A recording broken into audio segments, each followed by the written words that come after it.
сіз контакт жасамасаңыз да сізге ветрянка жұғуы мүмкін. Баршаңызға сәлем, есімім Молда Нұргелді қызым. Бүгін сіздермен ветрянка жайлы сөйлеспекшімін. Бірінші, екінші типтегі герпес вирусын бірінші, екінші типі жайлы алдыңғы видеода салған болатынмын. Егер қызықты болса, ссылкасын астына қалдырып кетемін, көре кетіңіздер. Енді бұл герпестің тағы бір түрі ветрянка, желшешек дейді.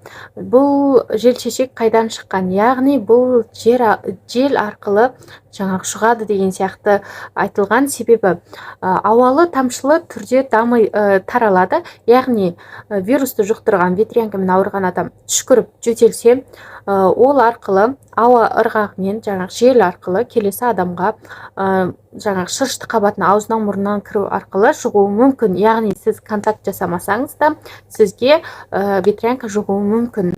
Яғни сіз садикке балаңызды жібердіңіз ба, ол жерде біреу ауырып жүр ма, ол жұғады деген сөз, егер бұрын ауырмаған болса.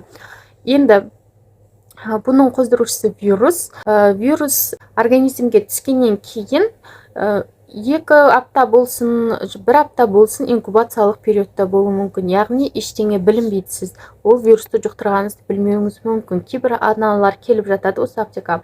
2-3 күн болды, үйден шыққан білмеймін, ветрянка шықты, біз жұқтырдық па, ол жұқтырды ма білмейміз деген секілді. 1-2 апта бұрын мүмкін сіз бір жерден жұқтырып келіп, енді ғана бөртпелер пайда болу бастауы мүмкін. Яғни сіз ешқайда шықпасаңыз да 1-2 апта бұрынғы күндеріңізде қайда шыққаныңызды қарауыңыз мүмкін. Қараңыз енді. Бірақ бұл уже важный болмай қалады, қайдан жұқтырғаныңыз, уже сізде вирус бар. Енді қалай күресеміз? Бірінші, қандай симптомдар? Температура көтеріледі, бөртпелер пайда бола бастайды. Бөртпелер 6-12 сағаттың ішінде жарылады, суы бөлініп. Ол қышиды. Енді қалай емдейсіз? Қоздырушысы вирус па, протеовирусный, ацикловир, вал-ацикловир деген сияқты. Үлкен кісілер 400 мг ішуі мүмкін ацикловирдің дозасы. Үлкендер балалар 200 мг таблеткаларын ішуі мүмкін. Бұл тек дәрігердің назначениесімен беріледі. Екінші, температура көтерілгенде парацетамол, ибупрофен бересіз. Балаларға 200 мг парацетамол таблетка, суспензия свеч түрінде, ибупрофеннің де түрін бересіз. Енді ескеретін жайт, аспирин беруге болмайды. Себебі балаларға аспирин мүлде беруге болмайды. Сізде үлкен кісі болсын, ветрянка болған кезде вирус қосылады, бауырды зақымдайды, ол арты жаман болады. Сондықтан ветрянка кезінде аспирин ішпеуге тырысыңыз. Сосын температураны түсіріп алдыңыз, протеовирусны бердіңіз, енді қышығанына противоаллергические, противозудные майыздар, таблеткалар, балаларға капли түрінде бересіздер. Көбінесе қолданылатын сол фенистил, балаларға парализиннің каплясы болуы мүмкін, фенистилдің мазі да бар, үлкендер супрастин де ішіп, зодак та ішіп жатады. Енді оның түрі өте көп, өзіңізге қалтаңыздың қарап аласыз деген секілді. Енді балаларға тамшылы түрде ғана бересіздер. Сосын қышығаны пайда болғаннан кейін бізде қазақтарда бар, үйден шығарма, жылы ұста, жылы киіңдер деп. Қазір интернет замыды, көп адамдар уже грамотный бола бастады. Бұрын біз температурасы көтеріліп атса да қалың киіндіріп қоятын едік. Қазір адамдар уже біледі, температура көтерілгенде қалың киіндірмеу керектігін. Енді сізде ветрянкасы қышып жатыр, қалың киіндіресіз, ол терлейді, қышта, одан сайын қыштады.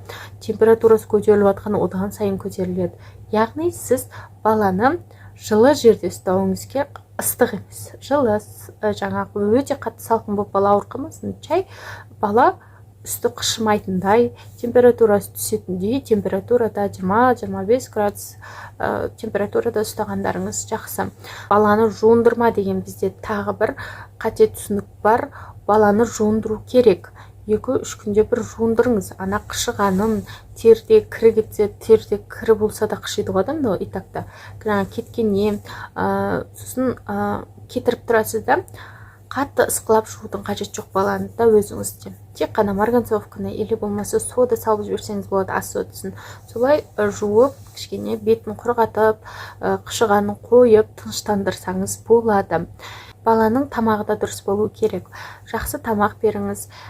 Себебі мысалы қайтадан жұқпайды деп жатады ғой, 2 рет адамдар жұқпайды деп. Жұғады, егер сіздің иммунитетіңіз қатты төмендеп кетсе. Сосын балаларды жақсы тамақтандыруға, противовирусный беріп барлығын істеп отырсаңыз да жақсы тамақтандыруға, сұйықты көбірек беруге тырысыңыз. Ацикловир бердіңіз бе, міндетті түрде көбірек су беріңіз. Ацикловир ішкенде, противовирусный ішкенде міндетті түрде көп су ішу керек. Егер бермесеңіз де, тек зеленка жағып жатсаңыз да, мысалы, суды көбірек бере беріңіз. Сосын айтпақшы, бізде көп кездесетін зеленка жағу, фукарцин, қызыл зеленка жағу, каламин деген раствор бар. Бұлардың бәрі жаңағы жараның бетін сушитетіп, тезірек жазылуын қамтамасыз ететіндер. Бұрын зеленканы негізі белгілеп отыру үшін қолданған, яғни жаңа ветрянканың бөртпелер шықпаса, ветрянка уже толық шығып бітті, енді тек жазылуын күтеміз деген секілді түсінік болған. Кейінірек бұл емін сияқты қалыптасып қалған ғой негізі. Негізі сол санын білу үшін.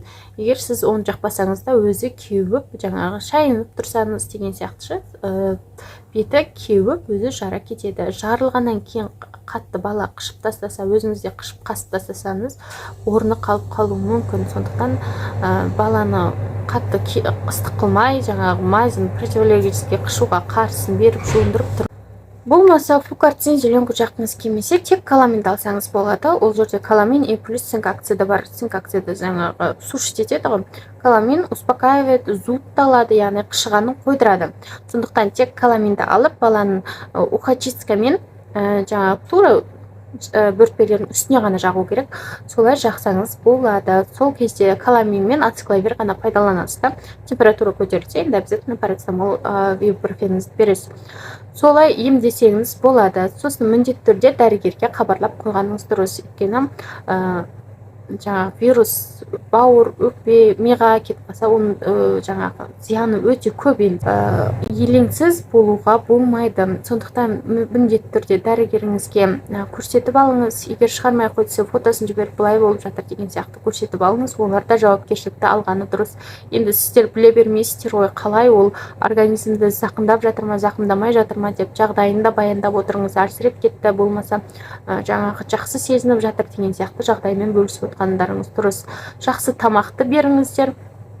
Бастысы, бала ойнап, күліп жүрсе, ешқандай оны тығып тастап, жатқызып тастауға постельный режим қысқасын айтқанда керек емес. Сол бастысы ауырмаңыздар, балаларыңыз ауырмасын.